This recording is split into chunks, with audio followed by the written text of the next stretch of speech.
We welcome you all, and our welcome is from the heart. Thank you for being here. This is our last one for the year.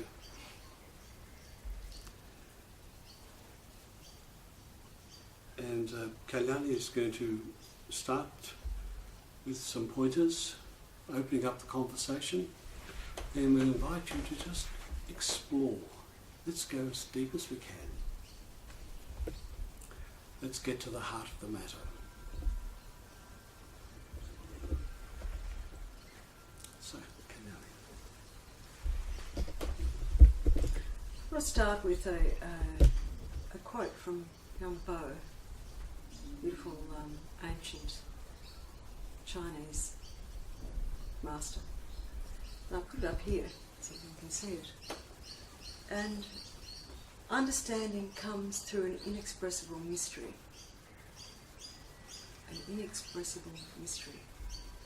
A sudden comprehension arises when the clutter of conceptual thinking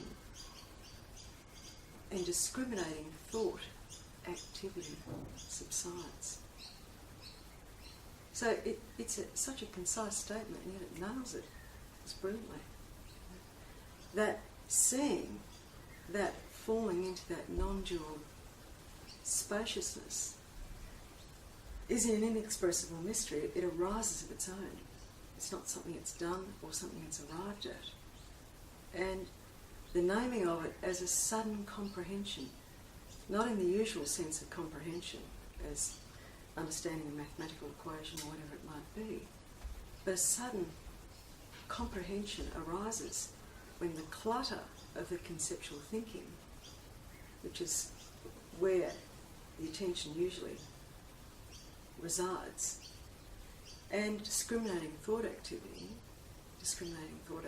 is judging something as negative or judging something as positive, the fixation that then takes place in wanting to maintain and hold on to that which is seemingly good, seemingly positive, and then the fixation that's required to work really hard at pushing away anything that is seen as not good. And invariably the not good incorporates that whole sense of being separate from, and that initial notion that comes upon us at a very early age, there's something wrong with me. And then the following sentence is, and I need to do something to fix it. Speaking recently with someone on the other side of the world who was amazed that actually Australians might experience this as well. It's the human condition. It's the form. It's sense of separation, sense of isolation, and that conclusion that there's something wrong and then something needs fixing. And that's the thing that kicks us off onto the spiritual journey. It moves us into discovering what is the truth, what is behind this, how do I heal this, how do I resolve this. So in that tasting of that non-conceptual awareness, being a taste in that little space that opens when the discriminating thought activity subsides, when the attention is taken out of the thinking stream, that little taste, we get a sense of that spaciousness, which is in fact all there is. Often this taste that comes about is then seen as some sort of arrival, some sort of diploma of having this understanding, having this enlightenment, or whatever it might be called. And it's more of a trap too, because this identity has then taken on a new layer of identity, the spiritual identity, having achieved something, having arrived at the goal. So there's those that have arrived at the goal and those that haven't arrived at the goal. And this seeming lot are wanting to arrive at this goal, and this seeming lot probably starting to feel pretty cool that they've arrived and the others haven't arrived. It's this split thing that happens. And traditionally, if you were looking into this, you'd be studying in a monastery or an ashram somewhere, and there'd be a lot of work and a lot of refinement that would be going on in the landscape of the personality, if you want to put it in those terms as well. So there'd be a refining and improving, a restoration, a healing, early pains and early material from childhood which are seen and carried as wounds. There'd be some kind of resolving in the daily learning and daily work. But the contemporary expression is very much neo-Advaita. So there can be the arriving, and then using these subtle understandings and pointers, using them in the relative. So a justification that whatever's happening is absolutely all right. So, there might be particular things that arise like anger, and that's okay because it's just arising and there's nobody that's doing the anger. And you see this a lot on, the various things that come in from around the world, little clips here and there, or commentaries or whatever it might be. And I think this is really important because it's just a very, in a sense, it's a simplistic understanding of, and actually using very deep, if you want to call it that, pointers to apply it to the relative, to justify whatever's happening. So you could say justifications are simply arising, or bad behaviour is simply arising, or meanness or nastiness or avarice or greed, or and I think when we play with these sorts of terms, it's very quick to see the silliness of that. So, of course, once we adopt these things, imagining and then justifying what's happening in the daily life with these sorts of non-dual cliches and catchphrases, we're digging ourselves into a very deep hole, a very, very deep hole. And there's a fixation that takes place, a subtle thing of fixations. And then what we started with, this understanding, becomes an idea that's held. So, following on from what is there in the traditions, it's coming back in a refining of the vehicle. It's interesting because Nisargadatta, when questioned once, why he did the bhajans, and that question came up many times, but one of his responses one time was that it cleared away any little bits of mental stuff that were happening. And this has been a tradition, certainly in Ramana Maharshi's ashram, to begin the day and you just clear off any dross. While it may not be needed as such, it's then stepping back into not my will, but thine be done. It's stepping back into the spaciousness and retreating from any sense of owning or claiming that can take place. And I've got a piece here from the I Ching, and it's a more modern retranslation, I guess you could call it. But it speaks in a very contemporary language, and I think it touches deeply. And I've actually made some copies later on little slips of paper, so please help yourself to them. And it's about letting go of those fixations that hold us and bind us in judgments, because they're the things that keep us apart. Walls meant to protect have instead created separation and isolation. Your defences have kept you apart from those you most need to touch. whatever the reason for the discord, it's time to lay down your arms. And this is the point. If you have begrudged, forgive. If you've torn down, repair. If you have hurt, heal. If you have judged, pardon. And if you've grasped, let go.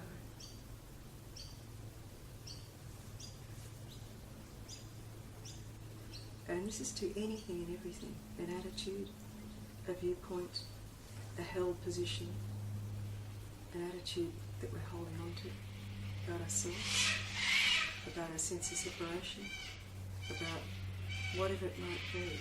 It's the simplicity of this, of that letting go. And there are two things that in many of the traditions, most of the traditions in various forms, is forgiveness and gratitude. Because the forgiving is a letting go. Forgiving is the letting go. There can be no fixation at all when there is a letting go and forgiveness. Because there's nothing to attach to. It's so simple. It is so simple. And a gratitude, which is staying in that space, staying in that spaciousness.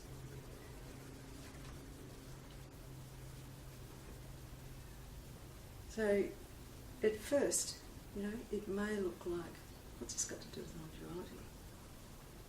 And yet, it's picking up on the very traditions, going to the source of these traditions, the non-dual. It's very hard to fixate on a particular thought, viewpoint, attitude, a mental or emotional drama when there's a letting go. And it's letting go back into that stream, and it moves of its own. There's no fixation. There's no holding. There's no fences, there's no delineation, and there's no separation.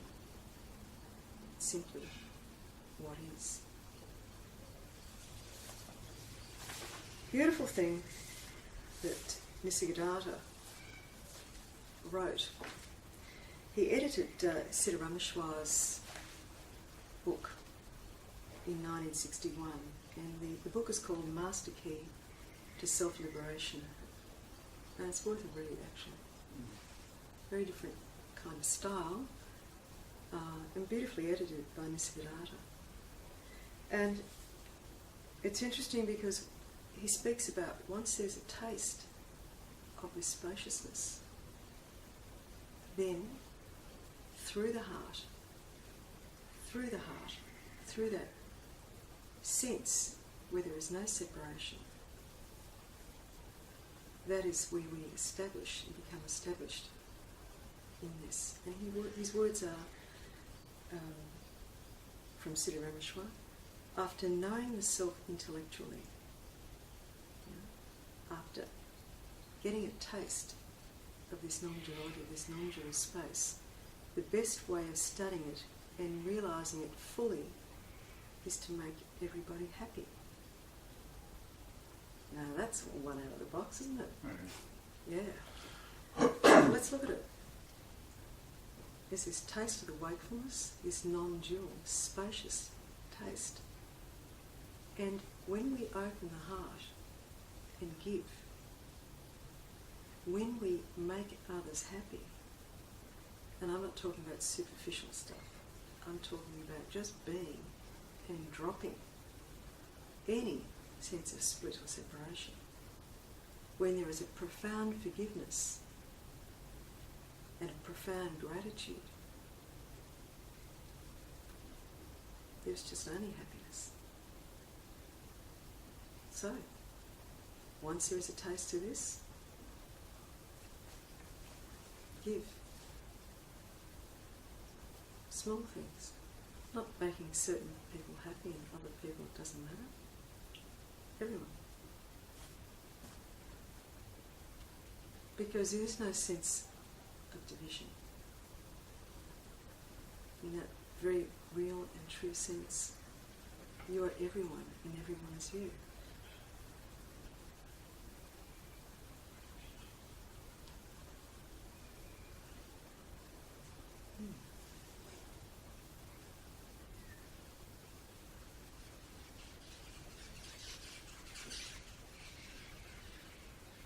It's really good that you've covered this area, because it's an area that is sadly missing, in especially the Neo-Advaita side. Yes. And when you look at the more monastic traditions, they do work on the person as well. Yes. And as you're saying, bad behaviour becomes acceptable because it's just what's happening. Yes.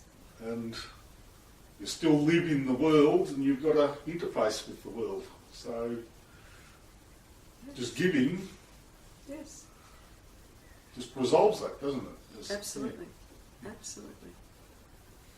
But you do see so many newly enlightened people or realised people, and there's still a lot of spiritual ego there, if you like. Yeah. I know and you don't. Yeah. But that applies in everything. Yes. And I think that thing too, once something is seen, it's not a one-off. Mm. To say that something has been seen and then to claim it as somehow that's some kind of badge of honour is a total absurdity. Mm. Even just the most superficial exploration of that notion reveals it for what it is. It's not a one-off event. And that subtle ego that can come in and it's very, it can be very enticing for people getting pulled into that. I've been around the scene for decades in various forms and shapes and traditions, and it's just what goes on. And in the traditions, though, you would have somebody who was more senior who would knock that out. And I don't forget, Puxaboo once used to describe his community as like grains of rice, and rubbing against each other, polishing each other. It's beautiful. And that refining, the letting go position, because when there's a held position, then there's defensiveness. This is my territory, I'm going to defend it. There's an invader here, an invader there. That's what they do in the world, politics and everything else. It's an extension of that same sense of limit that can be experienced. I think humbleness is the thing, isn't it? Yeah. And doing the bhajans, etc., is showing respect, and that builds humbleness. And it puts it in the context too. Yeah. There's a beautiful old Jewish proverb. When someone asks an elderly rabbi, in olden days people used to see God directly face to face. And why doesn't that happen these days? And the old rabbi had a glint in his eye and said, because nobody can bow down low enough. Yeah. And it's that thing of not my will but thine be done, O Lord. It's a very old traditional prayer. The thing of surrender, which doesn't mean kind of roll over and get done. It means just letting go of the ego push. And reference points rise and reference points subside, but that's not what we are.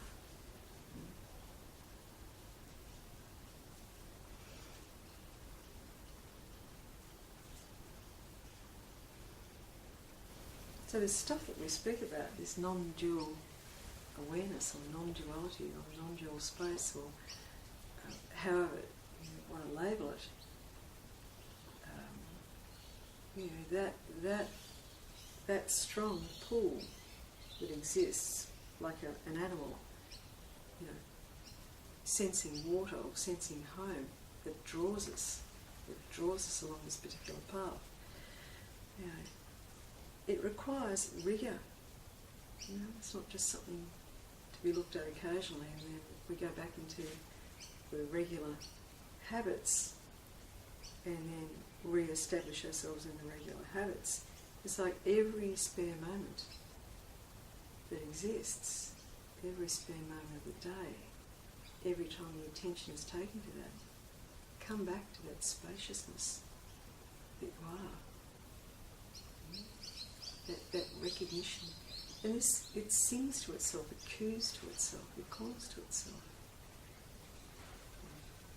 And remaining established in that spaciousness that you are,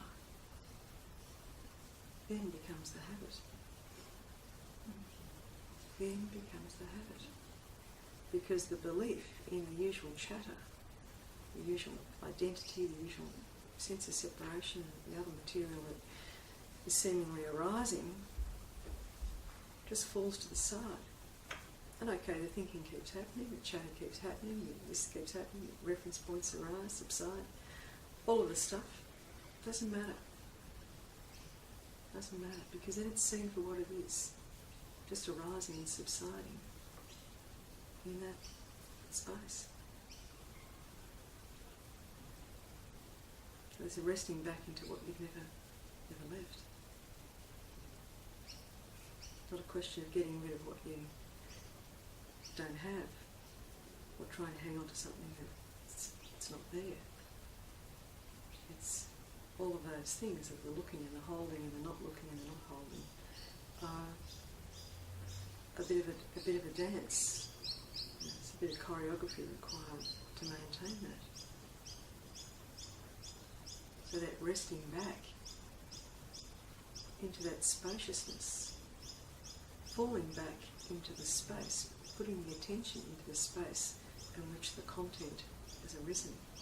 So rather than the details of the content, rather than the material in the content, rest back, fold back into that spaciousness from which it's arisen. And you get a taste of this, and it draws you, it draws you, it draws you. A lot of things that arise in this, let's say, this work that's undertaken, this journey, this, if you want to put it in terms of spiritual work, it has its own momentum. It knows what it's doing. You know, and whatever's arising, whatever experience is arising, trust, allow. Ego death is not necessarily a pretty experience. How do you resist it? You mean it's okay. Yeah. And yet it's a necessary part. This so-called spiritual stuff is not pretty kind of lights and bells, and there can be lights and bells, of course. But they're the things that generally are accepted more easily, or allowed, or not fought. But this sense of total annihilation, trust, and again, that beautiful traditional prayer, not my will but thine be done. Because this is, if you want to put it in terms of levels, this is a higher power. And that's just a way of speaking about something that can't be spoken about. So, profoundly trusting, respecting, honouring, and that beautiful prayer, you know, bow to yourself, honour yourself, worship that you are. Because any seeming division between that seeming power that's happening and the notion of the body-mind organism it's identified with is just conception. So, honour and trust. Because the notion that we've instigated or begun or have started this spiritual search is just a notion. There's been no choice. There's been no sense of the doing of it. I mean, there can be a sense of the doing it, but there is no doing of it. It just arises.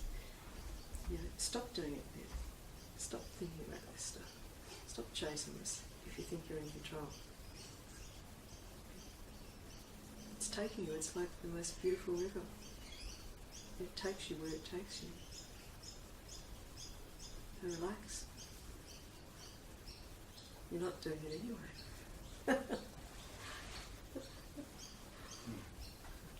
To me, it comes across to me is I only get what I read for.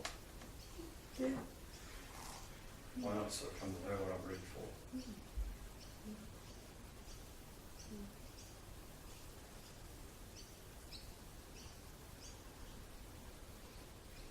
And there may be times when we can't possibly know what we're ready for and not ready for. It happens anyway. Exactly. You know.